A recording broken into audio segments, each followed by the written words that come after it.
الحمد لله نحمده ونستعينه ونستغفره ونؤمن به ونتوكل عليه ونعوذ بالله من شرور أنفسنا ومن سيئات أعمالنا من يهده الله فلا مضل له ومن يضلله فلا هادي له ونشهد أن لا إله إلا الله وحده لا شريك له ونشهد أن سيدنا ومولانا محمدا عبده ورسوله وصلى الله تعالى على خير خلقه محمد وآله وأصحابه وسلم تسليما كثيرا كثيرا أما بعد أعوذ بالله من الشيطان الرجيم بسم الله الرحمن الرحيم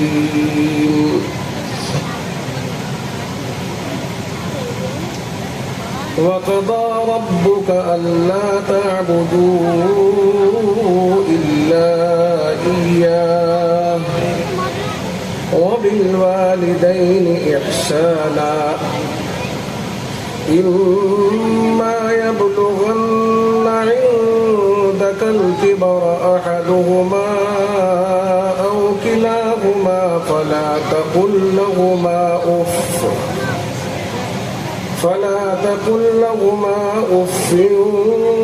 ولا تنهرهما وقل لهما قولا كريما واخفض لهما جناح الذل من الرحمة وقل رب ارحمهما كما ربياني صغيرا وقال تعالى في مقام آخر وأنفقوا مما رزقناكم من قبل أن يأتي أحدكم الموت فيقول رب لولا أخرتني إلى أجل قريب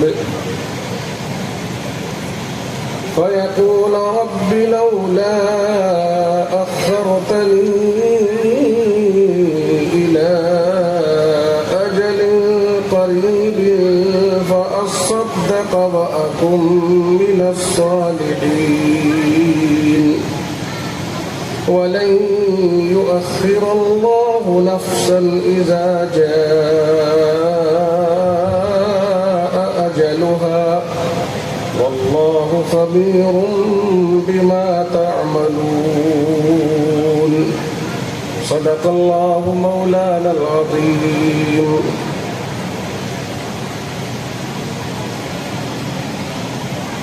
عزیزان ملت، نوجوان ساتھیوں، پیارے دوستوں اور دینی بھائیوں، ایسا نہیں کہ میں یہاں پہلی بار آیا ہوں، بلکہ اس سے پہلے کئی بار حاضری ہوئی، لیکن اس بار جو آنا ہوا ہے، اس بار مدرسے کو جو دیکھا تو وہ کچھ پہلے سے جدا نظر آیا ہے. جب میں سامنے سے مدرسے میں داخل ہوا تو ایسا محسوس ہو رہا تھا کہ شاید میں اس مدرسے میں نہیں ہوں جس مدرسے میں میں پہلے آیا کرتا تھا، اس لیے کہ سامنے جو چیز نظر آ رہی ہے وہ پہلے نہیں تھی، بلکہ نشیب تھا، نیچائی تھی، اور اس میں کمرے بنے ہوئے تھے سامنے، اس کی نشانی ادھر نظر آ رہی ہے اور بہت ڈاؤن ہے، اور اس طرف اسٹیج ہوا کرتا تھا. وہ سب چیزیں اب نہیں ہیں، بدل گیا، ماحول بدل گیا. آپ حضرات نے بہت کچھ تبدیل کر دیا. تھوڑا اوپر اٹھا دیا, سامنے پوری عمارت کو تبدیل کر دیا, نئی عمارت لے کے آئے. ادھر کی عمارت میں بھی نیچے ٹائل وغیرہ لگی ہوئی ہے, میرے تو ذہن میں نہیں کہ پہلے تھی. بہرحال بہت آپ حضرات نے بہت کام کیا. اللہ تعالیٰ کے یہاں سے اس کو اگر قبولیت حاصل ہو جائے تو وہ کریم ذات ہے, اور اس سے یہی توقع رکھنی چاہیے کہ اللہ اسے قبول فرما لے اور ہم سب کے کام بن جائے. آپ حضرات نے کیا, جو بھی ذمہ دار ہیں, ہو سکتا ہے مولانا مفتی سعید الزماں صاحب, ان کے ساتھ آپ حضرات میں کون کون ہوں گے جو اس تحریک کو چلانے والے ہوں گے, اس کام کو کرانے والے ہوں گے. بہرحال میں سبھی کو مبارکباد دیتا ہوں. کمیٹی کے حضرات ہوں, گاؤں کے لوگ ہوں, یا خود محتمم صاحب مدرسے کے ذمہ دار ہوں, اساتذہ ہوں, سبھی لوگوں نے اس میں کام میں شرکت کی ہے, اور سبھی لوگ اپنے اپنے کام کے اعتبار سے اور اپنی کارکردگی کے اعتبار سے قابل مبارکباد ہے. اللہ تعالی ہم سب کو اس کی جزائے خیر عطا فرمائے.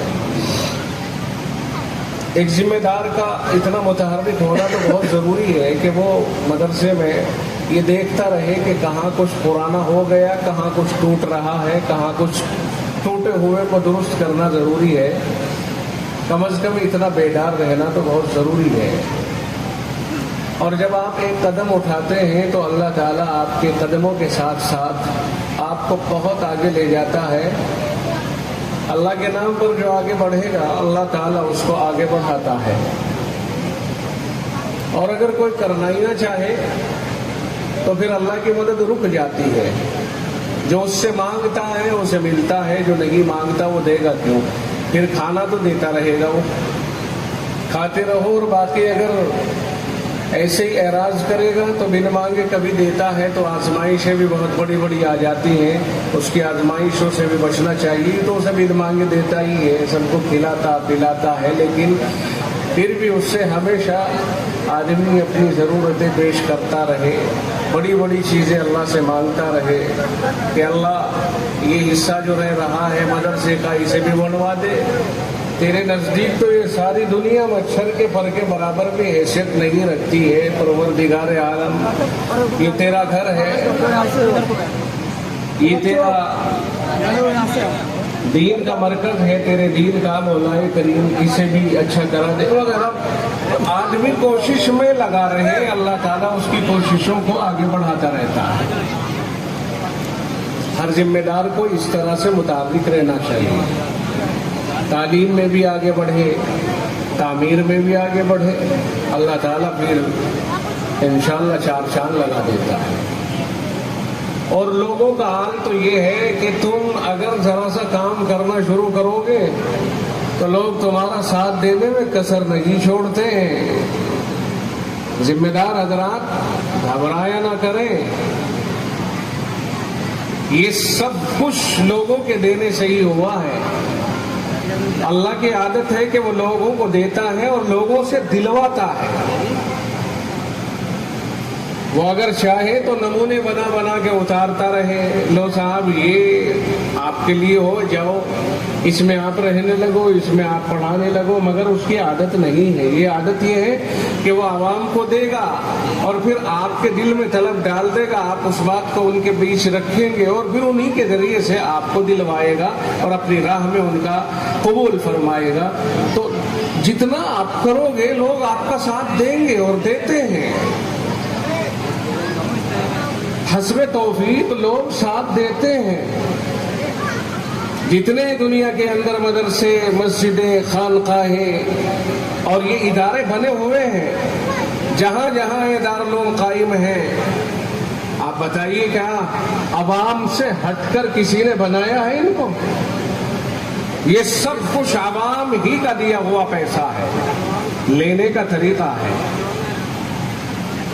کام کر کے دکھاتے رہو, عوام آپ کے ساتھ ڈھال بن کر کے چلتی رہتی ہے. لوگ کبھی پیچھے نہیں ہٹتے ہیں، لوگ انتظار کرتے ہیں ہمارے مدرسے میں، ہماری مسجد میں کام ہو تو ہم کام میں شریک ہوں۔ فیصلہ تو ایک معتمین کو لینا پڑتا ہے۔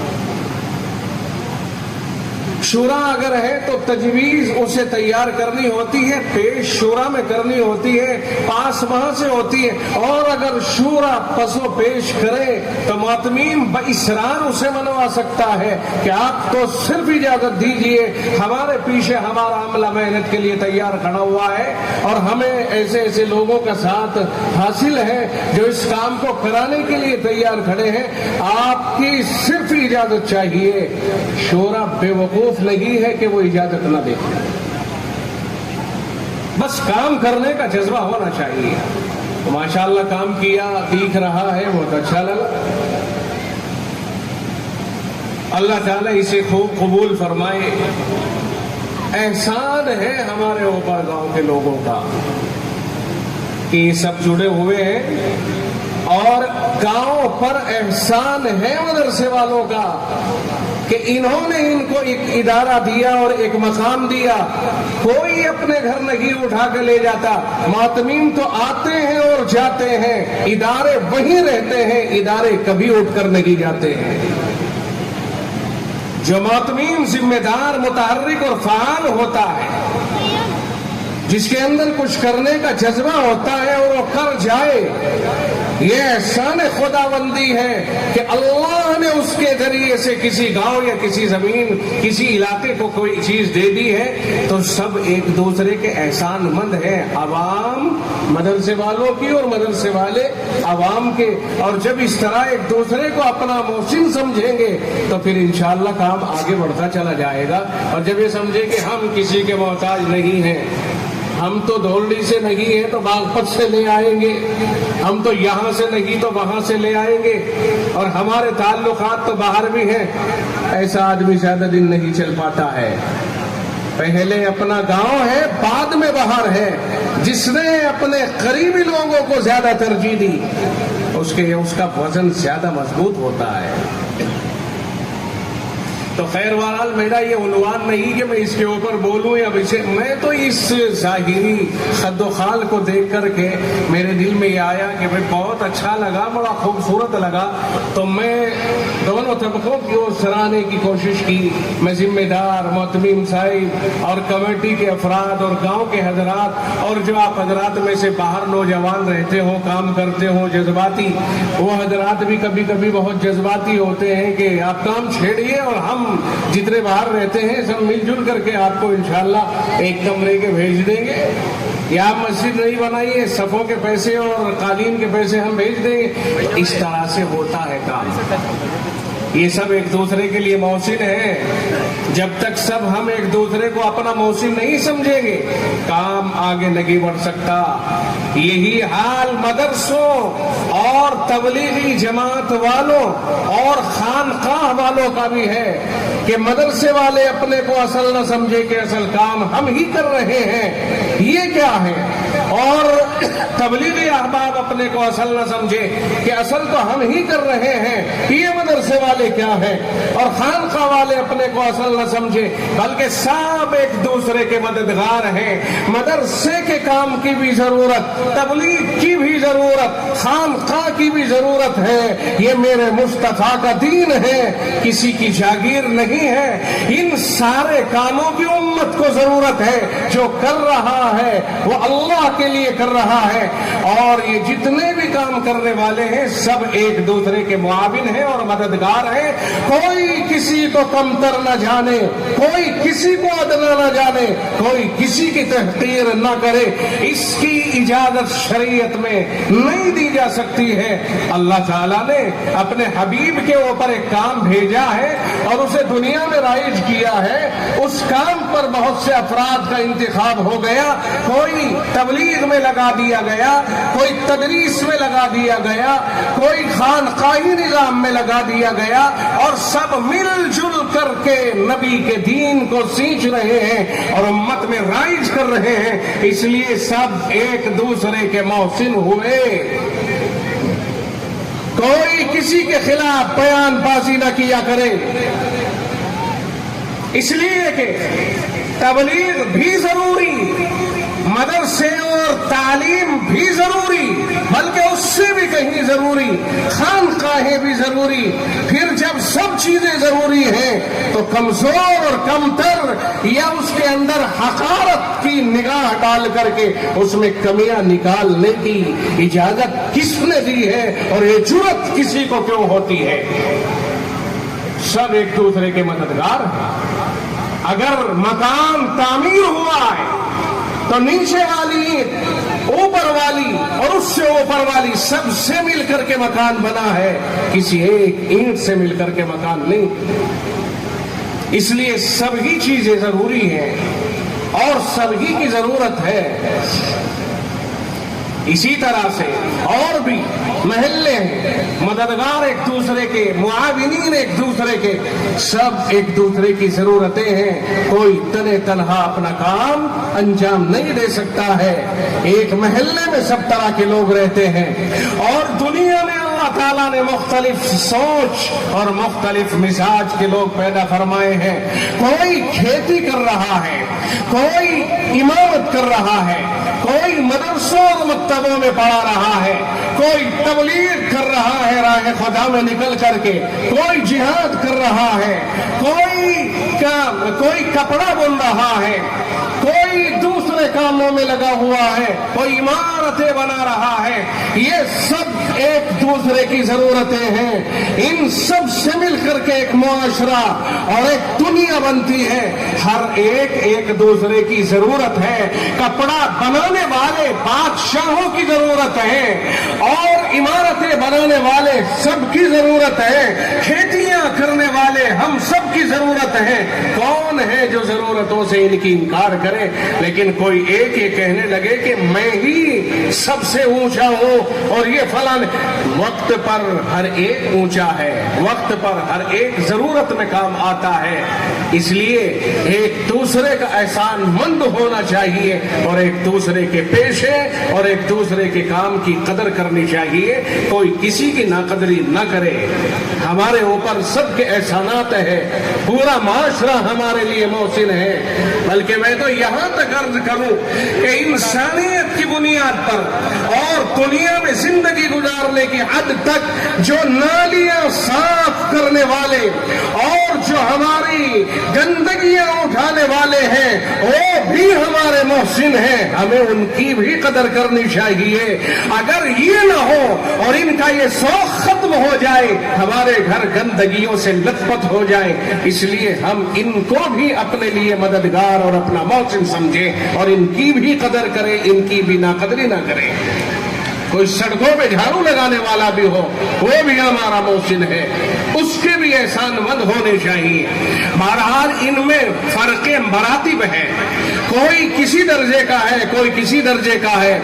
اگر ہم دنیا میں دیکھتے ہیں تو جہاں تک ہمارے لیے احسان مندی کی بات ہے تو سب سے بڑا محسن ہمارے لیے جناب محمد الرسول اللہ صلی اللہ علیہ وسلم کی ذات گرامی ہے، جنہوں نے ہمیں دین عطا فرمایا، ہمیں اللہ سے ملانے کے لیے ایک دستور عطا فرمایا، اور پوری دنیا کے لیے امن و امان کا پیغام عطا فرمایا ہے۔ وہی پیغام ساری دنیا کے اندر رائج ہوا۔ پھر اگر اس کے بعد کسی کو محسن سمجھا جائے تو پھر ہمارے لیے ہمارے ماں باپ بہت بڑے محسن ہیں، جن کی وجہ سے اللہ نے ہمیں وجود عطا فرمایا ہے۔ آج آپ یہاں بیٹھے ہیں، یہ باپ بابا برابر میں تقریباً 80 سال کی عمر ان کی ہوگی، 90 سال، 10 سال اور اوپر نکل گئے، کرسی کے اوپر بیٹھے ہوئے، اور بہت سی بڑی عمر کے حضرات بیٹھے ہوئے ہیں۔ ان سب کے لیے کون ہے محسن؟ ان کے ماں باپ، ان کا وجود، ہمارا وجود، سب کا وجود اللہ نے جو بنایا ہے وہ ہمارے ماں باپ کے ذریعے سے بنایا ہے۔ آپ بتائیے ایمانداری سے کہ کوئی بھی آدمی ماں باپ کے علاوہ کسی اور جگہ سے آیا ہے؟ سو رہے کہ جاگ رہے؟ بولو، جاگ رہے کہ سو رہے؟ شادی کتنوں کی ہو گئی؟ ذرا ہاتھ اٹھائیے، میں بھی اٹھا لوں۔ نہیں، ایمانداری سے اٹھاؤ، شرمانے کی ضرورت نہیں ہے اس میں، ٹھیک ہے؟ بڑی تعداد شادی شدہ کی ہے۔ آپ کے یہاں بچے پیدا ہوئے کہ نہیں؟ یہ تو نہیں ہاتھ اٹھاؤں گا، اس پہ ہاتھ نہیں اٹھواؤں گا کہ بچے کس کس کے پیدا ہوئے۔ بہرحال بال بچوں دار بیٹھے ہوئے ہیں۔ آپ کیا سمجھتے ہو؟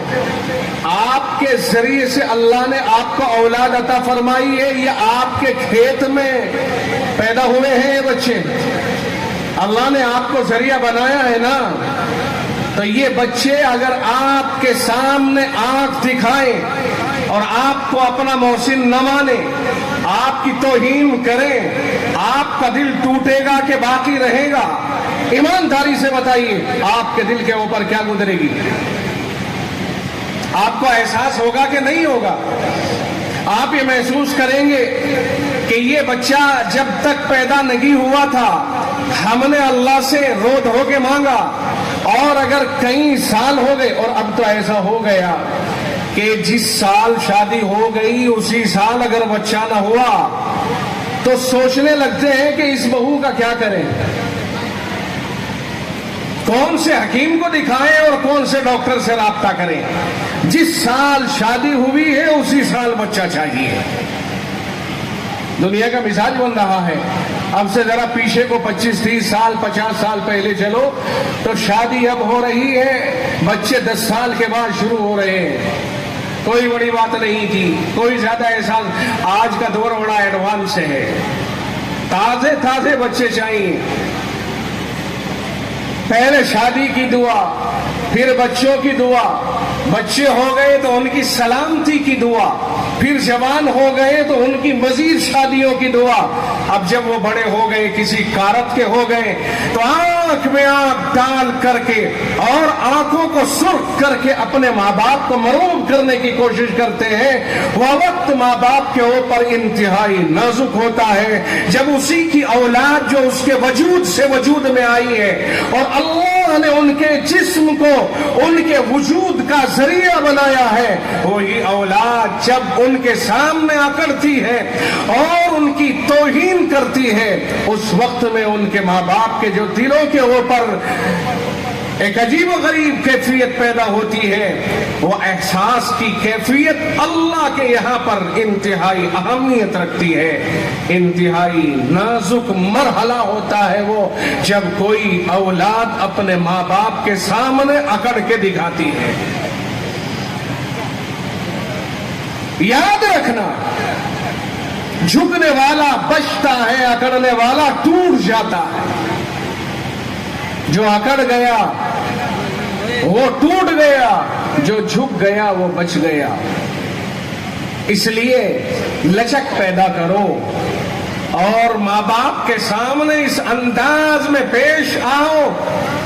آپ کو دیکھا گیا ہے کہ آپ کے سامنے اگر آپ کا حاکم جہاں آپ نوکری کر رہے ہیں وہ جو 2 پیسے آپ کو 100 کام کرا کے دیتا ہے، وہ اس کا مسئلہ آ جائے، آپ اسے یس سر کہتے ہو اور سلوٹ مارتے ہو اور دونوں ہاتھ نیچے کر کے کھڑے ہو جاتے ہو، اور جو وہ کہتا ہے یس سر کہہ کر کے اسے تسلیم کرتے ہو اور اس کی ساری شرائط مانتے ہو، لیکن اس نے آپ کو وجود تو نہیں دیا ہے۔ چند ٹکوں کی خاطر اس کے سامنے، میں نہیں کہتا کہ اس کے سامنے اکڑو، بہتر ہے کہ اس کے سامنے ایسے ہی پیش آؤ، لیکن ماں باپ کا درجہ اس سے 1000 گنا زیادہ اونچا ہے۔ اس نے آپ کو نوکری دی ہے، آپ کہتے ہیں صاحب نوکری کرنی جی، نوکری کرنی ہے، اس لیے ہم کے سامنے نہیں بول سکتے جی نوکری کرنی ورنہ نوکری سے نکال دے گا۔ یہاں ہمیں اور آپ کو نوکری کرنی ہے، آپ کہتے ہیں پیٹ پالنا ہے جی، بچوں کا پیٹ پالنا ہے، پھر یاد کریں اس وقت کو، آپ کو یہاں تو صرف نوکری کرنی ہے، اس لیے آپ نے گردن جھکائی اور وہاں آپ کی ساتھ بنی ہے ان سے، ان کے سامنے آپ نے گردن کیوں اٹھائی؟ ان کے سامنے ہم نے اور آپ نے گردن کیوں اٹھائی؟ ان کا مقام تو اللہ نے اپنے قرآن میں بیان کیا ہے۔ قرآن کریم صاف کہتا ہے وَقَضَىٰ رَبُّكَ اللہ تعبدوا الا ایاہ. میں بہت مختصر وقت میں اس مضمون کو جلدی بتاؤں گا. آپ حضرات ذرا توجہ کے ساتھ یہ مضمون مختصر سا ہی، چونکہ حضرت والا تشریف لا چکے ہیں، حضرت مولانا مفتی محمد سلمان صاحب منصور پوری دامت برکاتہم استاد حدیث دارالعلوم دیوبند حضرت تشریف لا چکے ہیں. اب میں اس کو بس ترجمے کے قریب کر کے ختم کرتا ہوں. قرآن کریم کہتا ہے وَقَضَىٰ رَبُّكَ أَلَّا تَعْبُدُوا إِلَّا إِيَّاهُ. یہ فیصلہ کر دیا ہے تیرے پروردگار نے کہ تم عبادت اللہ کے سوا کسی کی نہیں کرو گے. یعنی عبادت تو اللہ کی ہوگی چونکہ وہ معبود حقیقی ہے، وہ خالق حقیقی ہے. اس کے بعد اللہ رب العزت نے فرما دیا وَبِالْوَالِدَيْنِ إِحْسَانًا، اور ماں باپ کے ساتھ اچھا سلوک کرو گے. وَبِالْوَالِدَيْنِ إِحْسَانًا، رب کا فیصلہ ہے عبادت صرف اللہ کی ہوگی، اور رب کا فیصلہ ہے کہ اللہ کے بعد ماں باپ کے ساتھ حسن سلوک ہوگا. حسن سلوک کا مطلب یہ ہے کہ اگر باپ کو کپڑوں کی ضرورت پڑ رہی ہے، آپ کی ذمہ داری ہے کہ اسے کپڑے بنائیے. باپ کو کھانے کی ضرورت پڑ رہی ہے، آپ کی ذمہ داری ہے کہ کھانا مہیا کیجیے. باپ ماں کو ضرورت پڑ رہی ہے کہ بیمار ہیں، علاج کرائیے، آپ ان کی دیکھ بھال کیجیے. یہ ہے ان کے ساتھ کہ حسن سلوک کیجیے ماں باپ کے ساتھ. وَبِالْوَالِدَيْنِ إِحْسَانًا، ماں باپ کے ساتھ اچھا سلوک کیجیے. یہ فیصلہ رب ذوالجلال نے کر دیا ہے. جس چیز کی ماں باپ کو ضرورت ہے وہی چیز اولاد کو مہیا کرنا یہ ماں باپ کا حق ہے. کون کہتا ہے؟ یہ رب کہتا ہے. کسی میں مفتی کا فتویٰ نہیں یا کسی دارالفتاء کا فتویٰ آپ کے سامنے نہیں، بلکہ رب ذوالجلال کا فتویٰ آپ کے سامنے پیش کر رہا ہوں. یہ رب کا ارشاد ہے کہ عبادت میں کسی کی شرکت گوارا نہیں، وہ تو صرف اللہ کی ہوگی. اور پھر ماں باپ کی اطاعت کے لیے فرمایا کہ ماں باپ کے ساتھ ان کا پہلا حق یہ ہے کہ ان کے ساتھ اچھا سلوک کیا جائے. انہیں جس چیز کی جب ضرورت پیش آئے آپ کو وہ چیز انہیں مہیا کرنی ہوگی. اگر آپ اس لائق ہیں تو انہیں وہ ضرورت مہیا کریں، اور اگر آپ نہیں ہیں تو جتنا ہو سکتا ہے اتنا کریں. بات سمجھ میں آ گئی جی؟ یہ کون کہتا ہے؟ اللہ کہتا ہے. آپ اس کو جو میں آپ کے سامنے عرض کر رہا ہوں آپ اسے ذرا بھی ہلکے میں مت لینا، چونکہ میں قرآن کریم کے حوالے سے آپ تک یہ بات پہنچا رہا ہوں. آپ توجہ کیجئے، ماں باپ کے ساتھ دنیا بھر میں جو درگتی ہو رہی ہے ان کی، اور جو ان کے ساتھ بدسلوکیاں ہو رہی ہیں، میرے دل میں اللہ نے یہ بات ڈالی کہ میں اس عنوان سے آپ کے سامنے چند باتیں کروں. آج دنیا میں سب سے زیادہ پریشان اگر کوئی کسی سے ہے تو اپنی اولاد سے ماں باپ ہے، کوئی کسی سے نہیں. ماں باپ کو دیکھیے، 8 بیٹے بھی ہوں گے تو ایک ماں اور ایک باپ ان کے بس کی بات نہیں ہے کہ اس کو نبھایا جائے. کئی اولاد کے نخرے برداشت کریں گے مگر اپنے ماں باپ کو برداشت کرنے کو تیار نہیں. اللہ نے فرمایا ماں باپ کے ساتھ اچھا سلوک. ایک حق تو اللہ نے بیان کیا کہ ان کے ساتھ اچھا سلوک کیجئے.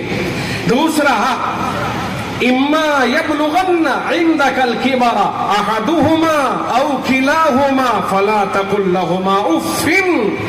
اللہ نے فرمایا ہے کہ اگر ماں باپ دونوں کے دونوں یا ان دونوں میں سے کوئی ایک بھی تمہاری زندگی میں تمہارے سامنے بڑھاپے کو پہنچ جائے، بوڑھا ہو جائے، تم زندہ ہو، تم بڑھاپے کو نہیں، تمہارے ماں باپ میں سے دونوں یا ایک بوڑھے ہو گئے، تو فرمایا ان کے سامنے اف تک کہنے کی تمہیں اجازت نہیں ہے. وہ بوڑھا آدمی ہے، تمہاری بوڑھی اماں ہے، اب اس کے سامنے تمہیں کسی بھی طرح سے اکڑنے کی ضرورت نہیں ہے.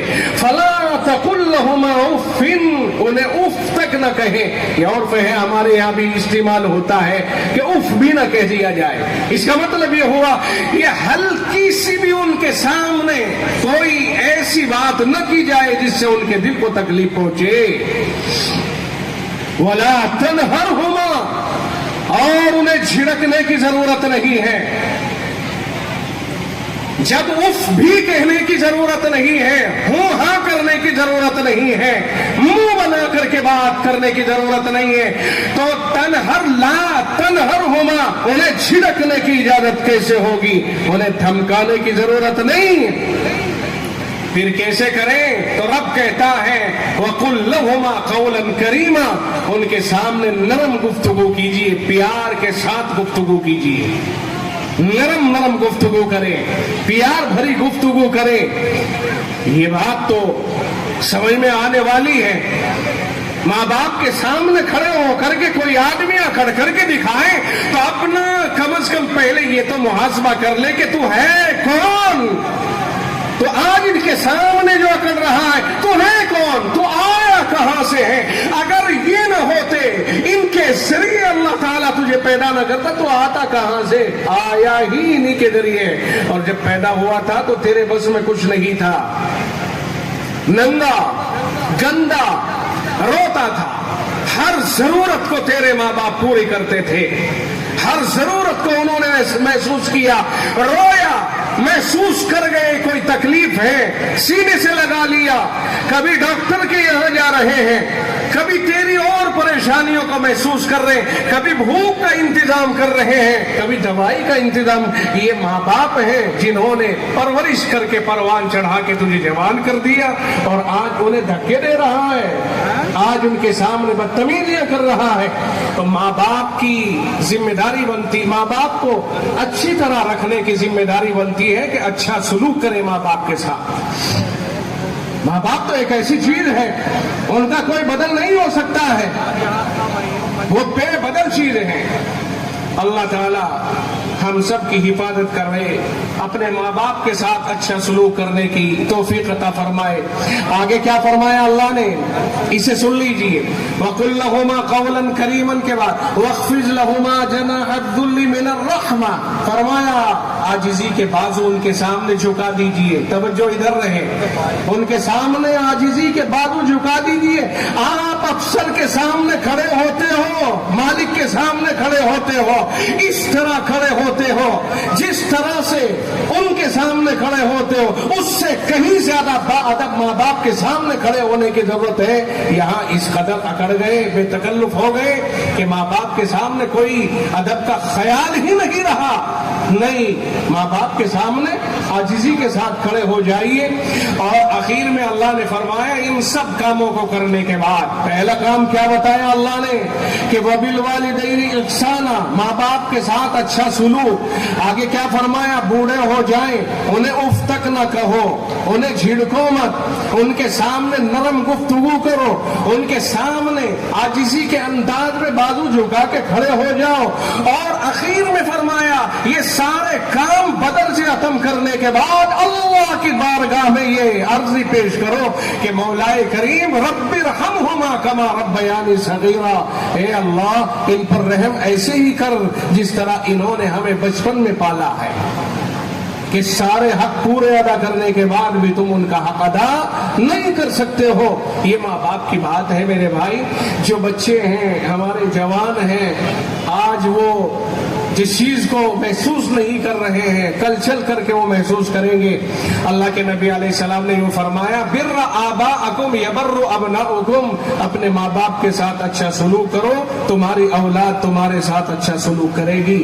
آج نہیں تو کل اگر کسی نے ماں باپ کے ساتھ بدسلوکی کی اس کی اولاد اسے بڑا تنگ کرے گی۔ اپنی خدمت کرانی ہے تو اپنے ماں باپ کی خدمت کرو، جیسا کرو گے ویسا ہی پاؤ گے۔ اس لیے کوشش یہ ہونی چاہیے کہ ہم اپنی ماں اور اپنے باپ کے ساتھ کبھی بھی بدسلوکی نہ کریں۔ ماں باپ بہت ہی زیادہ قابل احترام چیز ہے۔ امید ہے کہ چند باتیں جو میں نے آپ کے سامنے پیش کی ہیں ماں باپ کے تعلق سے اور ان کے حقوق کے تعلق سے، امید ہے کہ انشاءاللہ ان معروضات کے اوپر آپ سبھی حضرات غور فرمائیں گے۔